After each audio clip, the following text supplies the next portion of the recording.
কিরে ভাই কি করিস? বসে আছি দেখো তো এভাবে কেন বসে আছিস ভাই? তুমি আসবে বলে আচ্ছা তোর মন খারাপ কেন? একা একেলা মন আরে ভাই আমি থাকতে তুই একা কিভাবে? তুই কে আমার আমি কে মানে?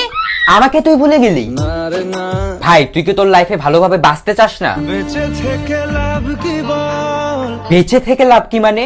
মরে গিয়ে তুই কি করবি? তারা হয়ে জ্বলে যাব হ্যাঁ আরো? পাখি হয়ে ধরা দেব ভাই তুই চেষ্টাটা কি করছিস বলতো? তাকে আটকে রাখার চেষ্টা ভাই দেখ যে চলে গেছে তার কথা ভেবে আর নিজের সময় নষ্ট করিস না, মুভ অন কর। আর না না মানে এভাবে তুই আর কতদিন থাকবি ভাই? জানি না যাব কদ্দূরে এখনো ভাই আমি তোকে ভালো মতন বলছি তুই ওকে ভুলে যা, আমি ওর চেয়ে আরো অনেক ভালো মেয়ে তোকে এনে দেবো। লাগে না তাহলে এভাবেই থাক শালা, আমি চললাম।